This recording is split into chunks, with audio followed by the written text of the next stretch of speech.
Meet the Norwegian Lords of Chaos. I'm Rebecca Lieb. I'm Jason Horton. And this is Ghost Town.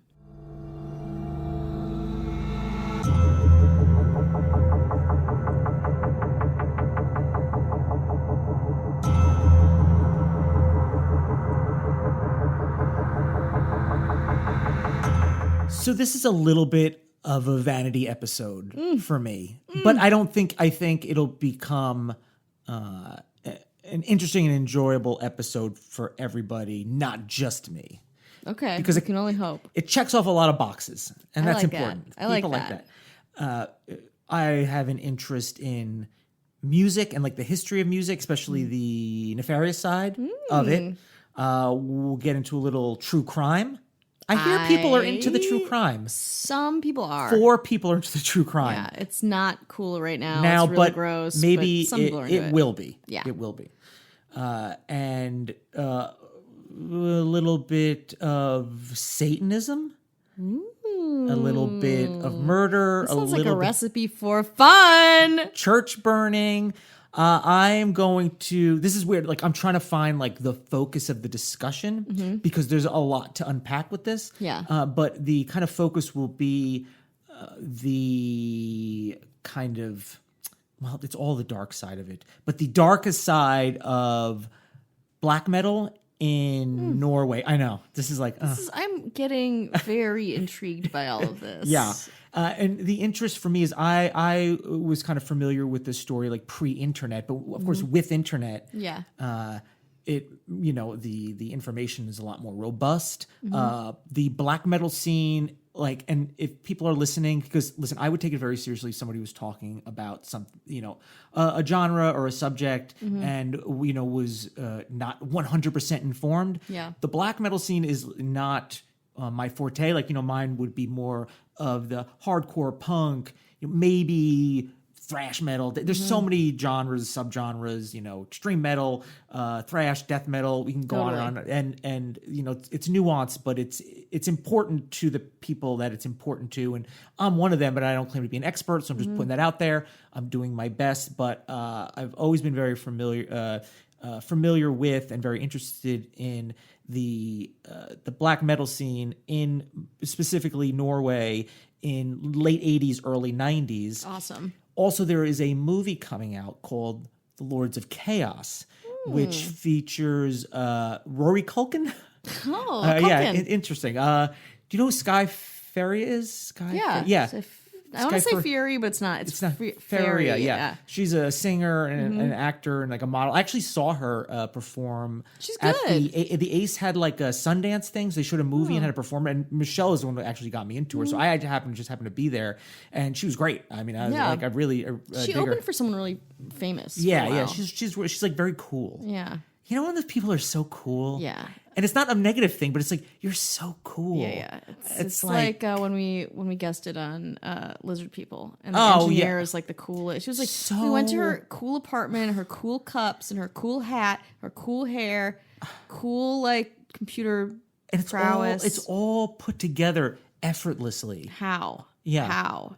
I tie my shoelaces sideways, which Michelle says makes you look like a nut. You know what I mean? So it's like, how do you have it so together? Yeah, but I have right now plastic on my couch because my cat keeps urinating on it. Yeah. I'm not cool. So that's where we're at. Yeah. So this movie, Lords I of don't have Chaos. Yeah, no, you don't have bangs. No, you don't, Rebecca. You don't have bangs, okay? Yeah, Lords of Chaos. So that movie will probably be, it's out. The limited release, and it kind of, the director of it, he directed this movie that's out on Netflix called Polar with Mads Mikkelsen. Polar Express. Nope. Way different. Polar opposites. But he also directed Madonna's, I think, Ray of Light. It's very weird. And like the Prodigy went out, and Paul McCartney. But he was in the drummer of one of the earliest black metal bands, I'd say, is called Bathory. So he was the drummer of that in like 84, 85. So he's the director of this movie, although a lot of stuff he's done since then has not been very metal, I guess. But, he has some street credit.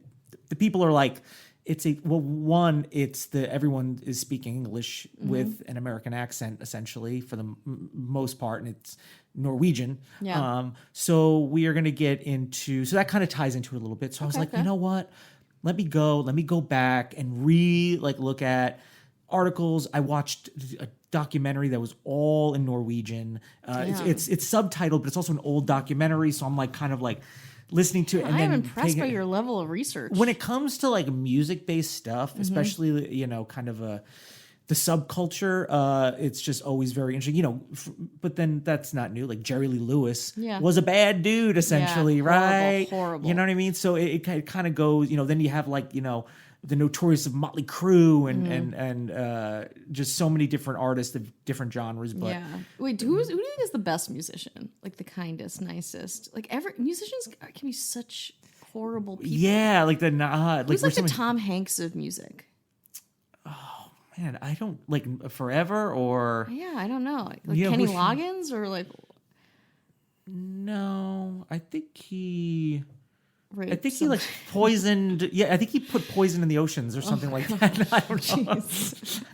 Sorry for all you login heads out there. I'm so I don't want sorry. to. Yeah, I don't know. I don't know who was somebody who's like It's mostly men. Like who's like the best? And actually, if you guys have any ideas on this, please email us ghosttownpod@gmail.com. Tell us who you think the nicest person. I know it's really sexy to talk about nice people, but for once. We're going to do it. Yeah. I would say if Keanu Reeves was... Isn't he insane, though? Is Keanu Reeves insane? I think he's flawless. Like, John Cusack is, like, not a bad guy, but he's also out of his mind. Yeah. He used to call into the production company I worked for when I first moved out to LA and, like, pitch assistance while he waited in, like, a rambling... And we were all like, what do we do? Yeah. Well, yeah. I don't know. I'm just in love with the John Wick movies now, so it's sorry. basically. Well, you know what? Or not. I don't know.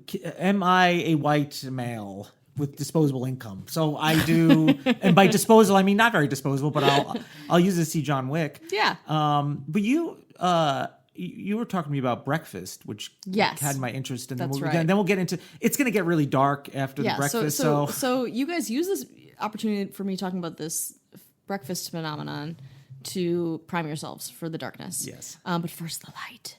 Okay, so I went to this thing on Wednesday, which was really amazing. And since 1925, LA has had this group called the Los Angeles Breakfast Club. It meets at Friendship Auditorium in Los Feliz across from Griffith Park. We did a piece on the Griffith Park Zoo.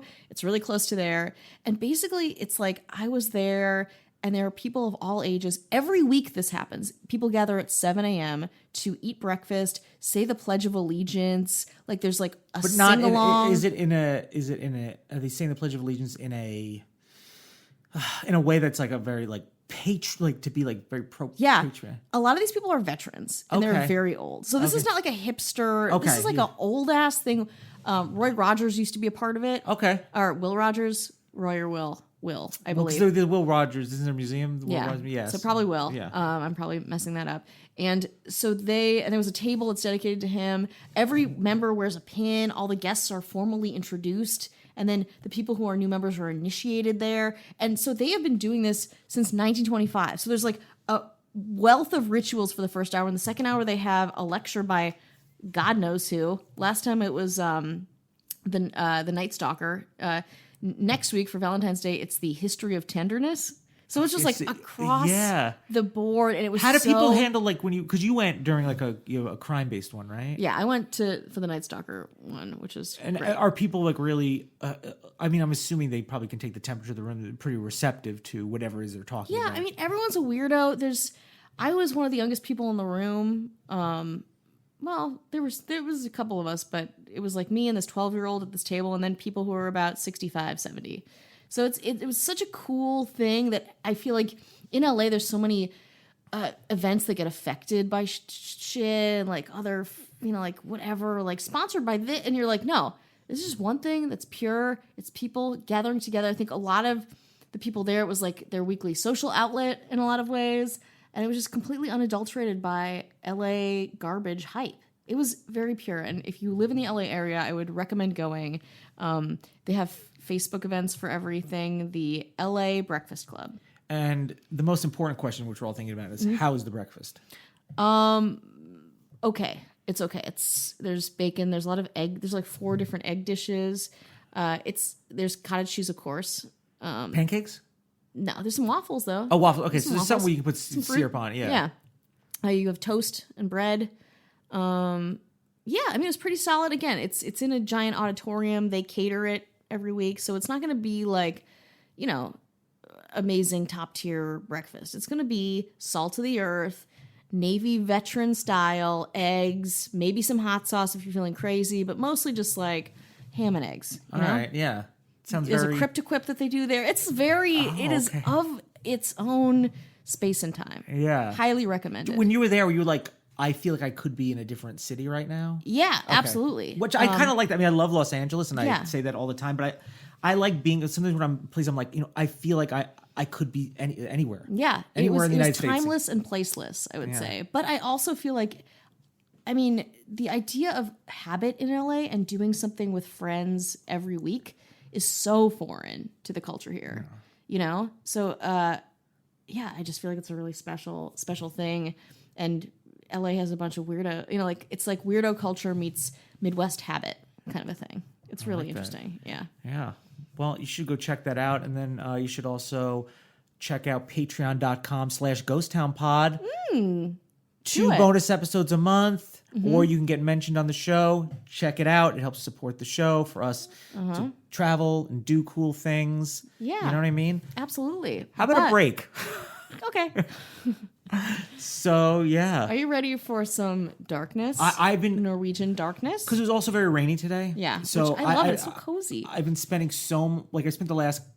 I've spent time on this previous. Then I go off and start listening to bands, which, kind of, it's easy for me to get distracted within the same subject. And then I'm watching documentaries and, I'm not going to really find people that are directly involved. This is a pretty notorious story. We're going to focus a lot about the band Mayhem, which is probably one of the most notorious black metal bands. Not the first, and probably some people would argue not the best, but definitely one of the most infamous, which really kind of put metal and underground anti-authority kind of music on the map. So I'm going to kind of jump around a bit because it's a huge subject. Talk about Norway, I could talk about metal in general, like about music, but I just need to kind of pare it down. And then, the Lords of Chaos movie, the director that I aforementioned is Jonas Åkerlund, and it's based on the book Lords of Chaos, The Bloody Rise of the Satanic Metal Underground is the book. You're already in? I am already Oh boy. Well, you're going to... Sold. This is only going to go downhill to hell. Yay! Not uphill to heaven. No, I'm stepping down to hell. So to kind of start, like, the black metal scene, which was kind of rooted in, how like in the way like hippies and anti-establishment, punk. I feel like the black metal was kind of a very anti-authority, a natural state of rebellion, kind of using darkness usually will reflect that. You know what I mean? If like the establishment is the light, let's, in the darkness. And then obviously things like Satanism comes into it. But starting about, just for a reference, in 1992 is when a lot of these church burnings started happening. Oh, it was like to mama. There was a lot of I think like officially burnt down, very few, but a lot of, obviously a lot of them are, been very damaged. And here's the thing is like, I'm not a religious person. I don't necessarily have love for the church or Catholic Church, but beside the fact that I just want to let people do their thing. Yeah. They're historic landmarks, which kind of takes precedence a lot. I was just like, absolutely. Even if I'm not like down with this, it doesn't mean I don't respect the fact that it's important to other people. And it's history. It's history. Like I love churches. When I was in Prague and in Czechoslovakia, I went or Czech Republic. Sorry, I'm old. I still said Czechoslovakia. A barrage of angry tweets. I know. I went to a place called like the Bone Church. It's a church made of bone. Maybe we'll discuss it in a future episode. I don't know. love that because I've seen pictures of it. It's pretty crazy. It's crazy, and I was in it. Oh my gosh. And some say I never left. but you're here.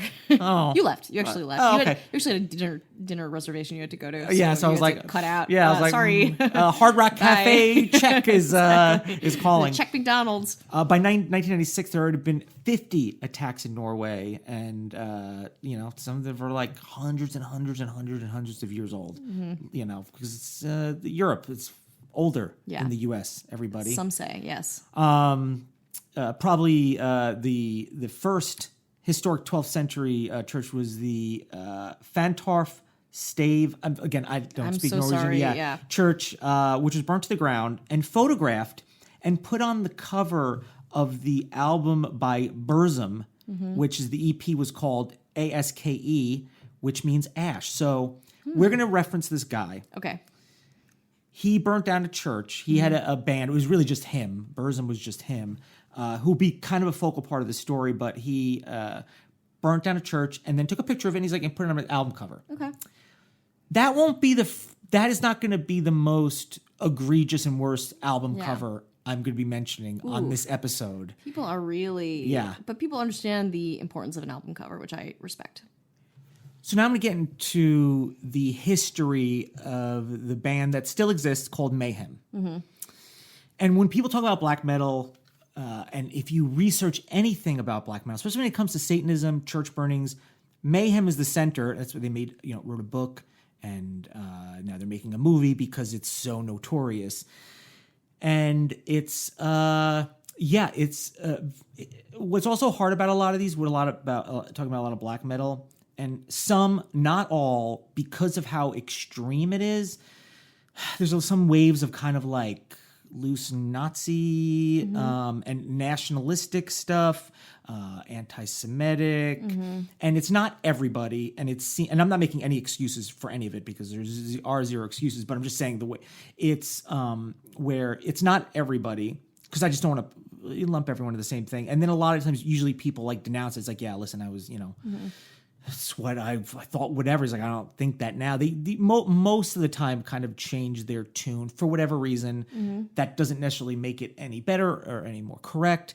But that's a lot of, obviously, the issue with it, because it's sometimes very extreme with, it's like blood and soil and all this kind of stuff. And I'm like, obviously not down with. Yeah. Rec, if you are, no bigs. You know what I mean? Do your thing, girl. Two Jews just talking about death metal. Yeah. We're talking burning. about black metal.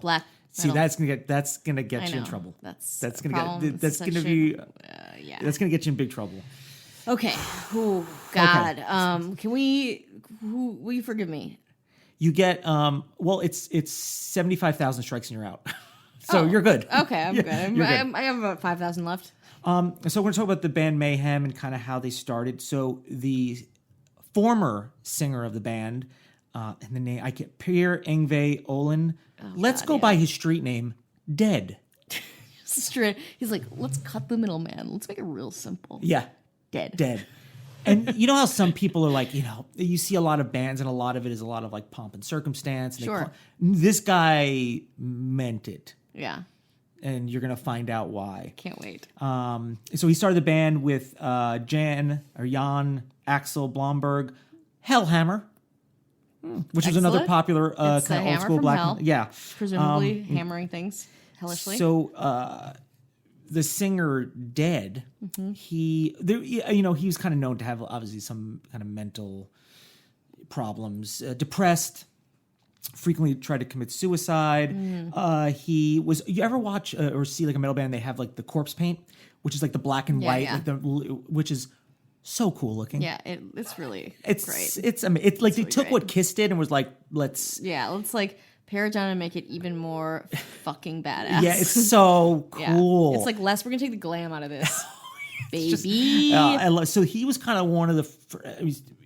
He's claimed that he's the first person to really do that. Probably off maybe being inspired by a band like Kiss or monster movies or whatever. Like Day of the Dead. He used to also take his stage clothes and bury them, and then dig them up and put them on before they performed. To be closer and everyone's to. Like, do you guys want M&Ms in here? Do you want Sprites? No. You want me to dig up your old clothes and bring them back to you so you can put them back on for your show? Yeah. So that's what he would do. He also would find like dead birds and animals and keep them under the bed and sleep with them so he can be closer to things that are dying all the time. Dead. That's dead we're talking about here. Yeah. We're not talking about Gary. Not my stepdad. He's not in here. He was in the band very briefly. He played keyboards. They're like, we're good. I know. It's like, all right, again, it's Christmas. I understand your... He would, Dead would cut himself with hunting knives and broken glass. This guy was a delight. He was great. He went on to be Jeff Bezos from Amazon. Couldn't wait to the end. Not many people know about it. The band would put a pig or sheep's head impaled on stakes and planted them at the front of the stage. Mm-hmm. Oh boy. So, it's like so metal, and also like it's so of its time too. It's gonna get. We're gonna get it. Keep going. I'm gonna skip that part. It's gonna give it away. This is so God. I want to. As you say this, I want to be getting tattoos. Like I want something. Can someone just be here next time we do a metal or like satanic, and someone just like be here to tattoo me while I listen, and then just paint our faces, and then fuck yeah, it's so good. So on April 8th, 1991, Dead committed suicide. Okay, Surprised? No, it's not surprised. I'm not surprised. No, I can't believe he went this long. Yeah, they were like, we did not. Well, he's called Dead, and he's like, all right, guys, Dead is leaving. You know what I mean? They're like, yeah, man, we get it. Yeah.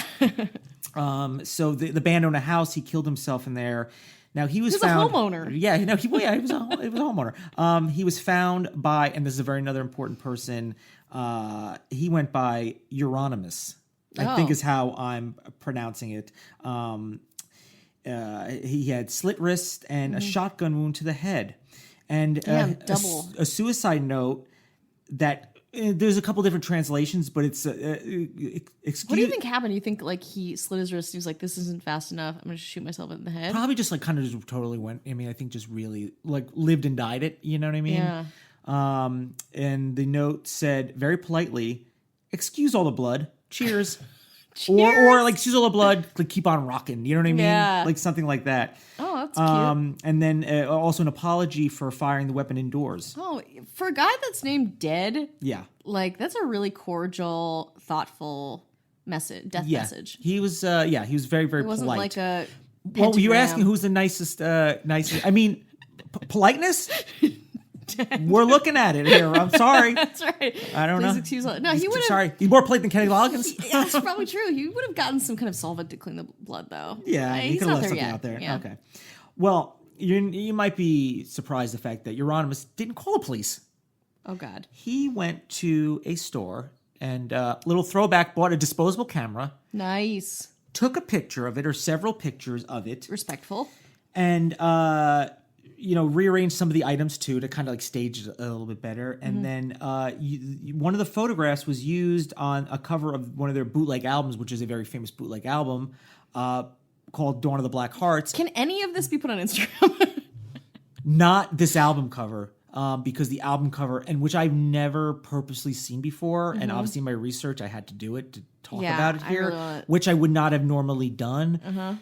It's not pleasant. But so they use that for this bootleg, not an official album, but it's his head blown off with his brains sitting there. Jesus. And I think it's like a shirt that says like "I heart something." So it's I believe. Looking at him, yeah. Oh my God, what did he heart? Oh God. Cookies. Hugs. Yeah. Teddy bears. It was like free hugs. We had a free hug shirt. It was like. Oh, yeah. So that's my mom. Now there's some rumors flying. Okay. I'm open to them. That Euronymous made a stew with the bits of his brain. A death brain stew? Dead brain stew. Like a soup or a stew? I think it was like a bouillabaisse. Yeah. Did you use the mother sauces? Yeah. And then that part's a rumor, but that he made necklaces with bits of his skull. Damn. And gave them to people that he felt like you're cool in the music scene. Oh, and we have them for sale on our Patreon. Yep, it's $666. Patreon.com/GhostTownPod. We are shameless. Yeah. So now they're working on their album, even though Dead is Dead. Yeah.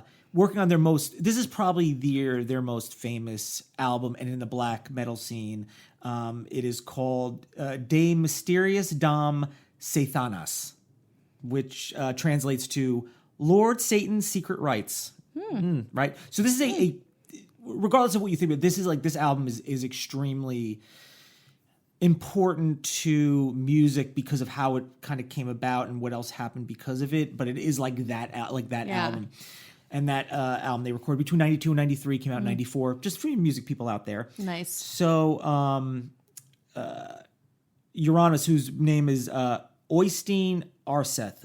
Again, probably not the best. Yeah, it's like probably not the best. Names are just like all vowels and ends. And O's with lines through them. Yeah. What does that even mean? And I was just in Copenhagen recently, so that's like kind of near. So you figure I'd be able to just kind of like rattle these off. Like it would just naturally. But I wanted to go. When I was there, I was like, I want to go to Sweden, because now you want some death metal, you go to Sweden. Yeah. Then you go to Norway, you go to black metal. Oof.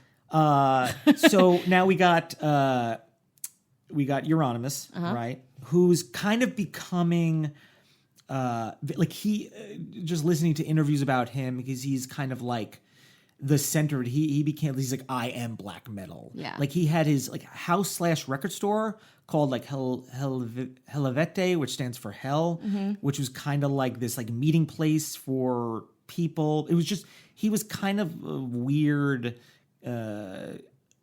seemed like an intolerable kind of person, but supposedly like nice, and kind of somebody who had was like really a cool family guy. But when he was around people that knew him, it was more fun for him to be Euronymous around other people that didn't know, especially as people. He was he was like a normal dude. And it's like you put on the Euronymous hat. Yeah, and then you become where other people are like, listen, we know you're, you don't have to sacrifice animals around us. Yeah. We're friends.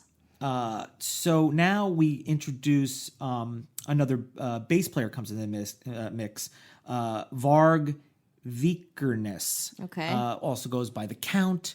Now, this guy is a true bad dude, and if you really want to get to like the true crime nitty gritty, you look up Varg Vikernes.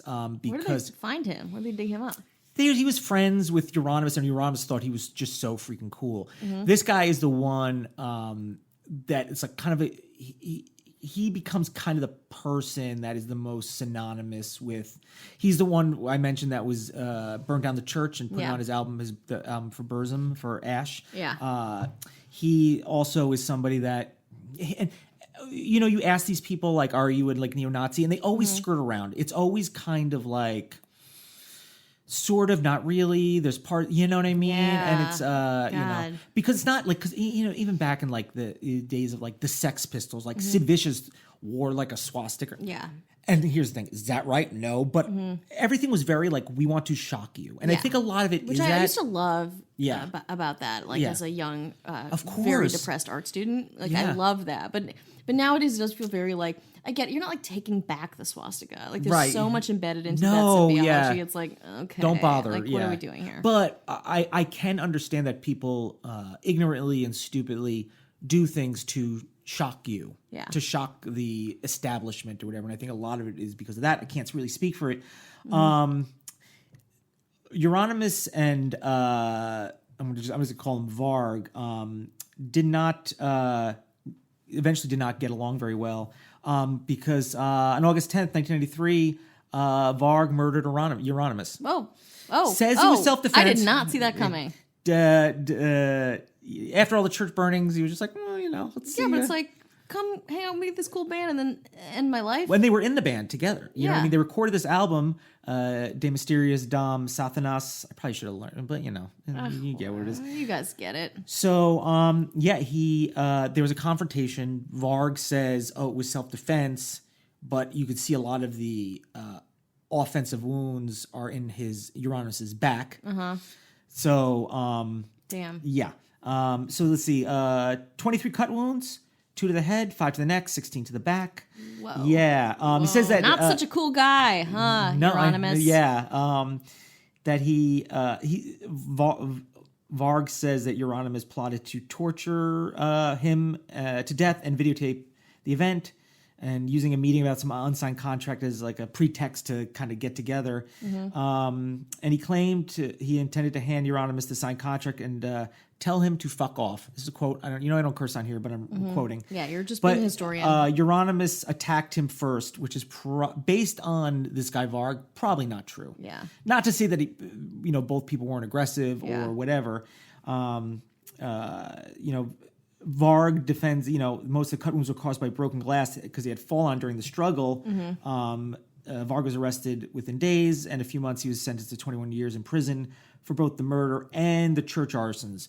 He doesn't claim them. He claims self-defense as the murder, and the church. Yeah, some things he says, no, I did, and no, I didn't. But they're like, you're a bad person. He actually, I don't know how, Norwegian prisons, he actually was had a temporary release from jail or something, a little but he went and then he, from what I remember, he found a car of a family and held him at knife point and stole the car. Oof. So, he's out of jail now, and now he's kind of changed his name back to his original name or his other name, and he's still kind of he's kind of soft, he's kind of I'm different now, but not really super apologetic. Yeah. Just not a great person. Not a good guy. Now, what's interesting about this album, De Mysterious Dom Satanas, is Varg plays the bass tracks on it because Necro Butcher, who was always in the band, he was like, my friend died. He's like, I'm not doing this album. Yeah. Also, your name is Necro Butcher. I love you. Yeah. Yeah. And Hellhammer, the drummer, Yeah. he promised Euronymous' family keep Got up. it. Maybe what we need on Instagram is a chart, a family I know, tree. I think we do. We need a chart.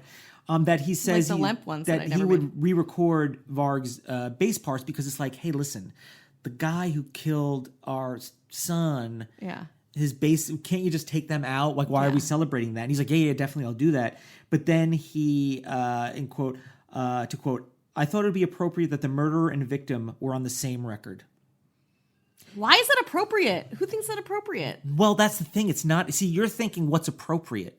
What the MTV says is appropriate. You know what I mean? What does MTV say? You mean it's like the zoo in my hometown where it was the predator and the prey were pretty much in the same team. yeah, like that. It's whoa, what are we doing here?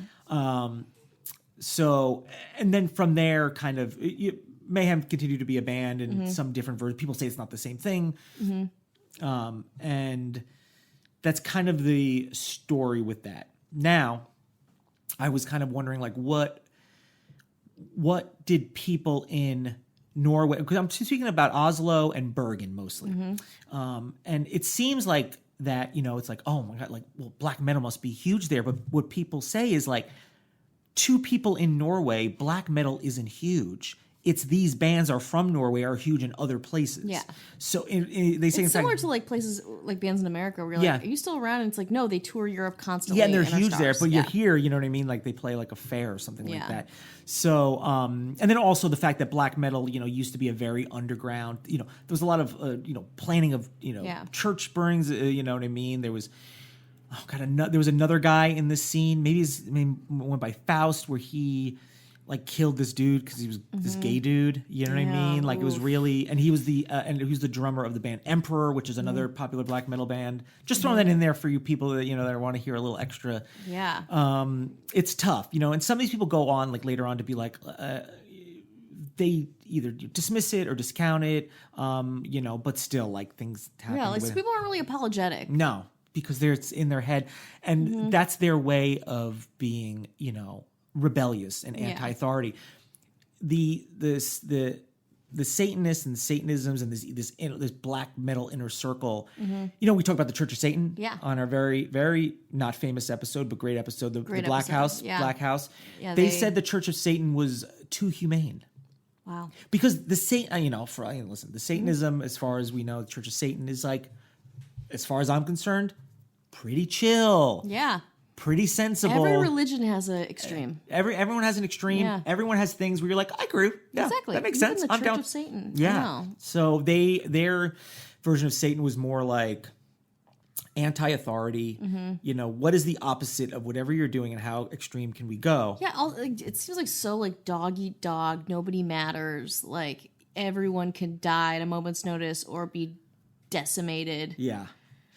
It's interesting and it's dark. But there seemed to, because as kind of black metal's grown, it's, way more, even though it's not in music sense, it's still underground, but it's commercial, major, major tours and stuff like that. But I thought it was interesting.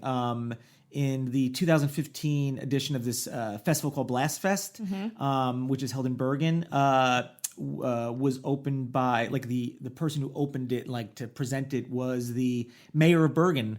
Whoa. And she's it looks like a librarian. Oh. And behind her, if you look, there's a photo. It's the band. I think it's Rotting Christ. Oh yeah. So it's they kind of embrace the kind of hey, this is like a hometown thing. That's so even though black metal is not, you figure that's listen, Billy Joel is popular in New York. Yeah. Bruce Springsteen is popular in New Jersey. You know what I mean?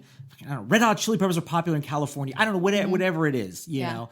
But in Norway, it's just the bands happen to be popular. Yeah. But in Norway, people aren't black metal is not some huge thing, you know. Which I thought, which is something that I definitely did not know in doing my research. Yeah.